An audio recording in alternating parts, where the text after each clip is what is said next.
ഇപ്പൊ ഇന്നൊരു പുതിയ നിയമം പാസ്സാക്കിയിട്ടുണ്ട്.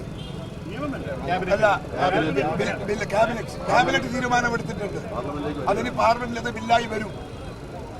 ഒരു കാര്യം ഞങ്ങൾ ഉറപ്പിച്ചു പറയാം, ഇന്ത്യ പോലത്തെ ഒരു ബഹുഭാഷ, ബഹുസംസ്കാരം, ബഹു ആചാരം, ബഹു അനുഷ്ഠാനമുള്ള ഇന്ത്യ രാജ്യത്ത് എല്ലാ മതങ്ങളെയും ഒരുമിപ്പിച്ചു കൊണ്ടുപോകാൻ ഒരു പൊതു ബില്ലുണ്ടാക്കുക, ഒരു പുതിയ നിയമം ഉണ്ടാക്കുക അസാധ്യമാണ്.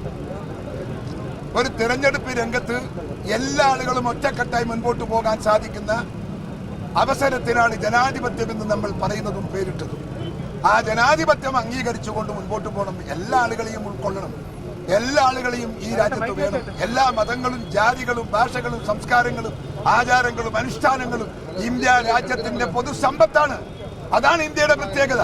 ആ പ്രത്യേകതയെ അട്ടിമറിക്കാൻ BJP ഗവൺമെന്റ് അല്ല, ആര് വിചാരിച്ചാലും അത് സാധിക്കില്ല എന്ന് ഞങ്ങൾ ഉച്ചസ്ഥരം ഉദ്ഘോഷിക്കുന്നു. ആ ഒരു ആഗ്രഹം BJP മനസ്സിൽ വെക്കേണ്ടതില്ല എന്ന് ഞങ്ങൾ അവരെ ഓർമ്മിപ്പിക്കുന്നു. തൃശ്ശൂരിലെ കോൺഗ്രസ് വോട്ടുകളെ BJPയിലേക്ക് പോയി, പക്ഷെ അത് കോൺഗ്രസിലെ പലർക്കും ഇതുവരെ മനസ്സിലായിട്ടില്ല എന്നാണ് മുരളീധരൻ എന്ന് പറഞ്ഞത്. അതൊക്കെ രാഷ്ട്രീയത്തിലൊക്കെ വോട്ടുകൾ മറിയാറുണ്ട്, മാറ്റാറുണ്ട്, ഒക്കെ സ്വാഭാവികമാണ്. അത് നോക്കിയിട്ടൊന്നൊരു നിയമം ഉണ്ടാക്കാൻ പറ്റില്ല. മനസ്സിലായോ? അത് വേറെ, ഇത് വേറെ. ഇപ്പം ഇതെല്ലാം എല്ലാ രാഷ്ട്രീയ പാർട്ടിന്റെ അകത്തുനിന്ന് വോട്ട് ചോരുന്നുണ്ടല്ലോ. അത് സ്വാഭാവികമാണ്, ചോരും.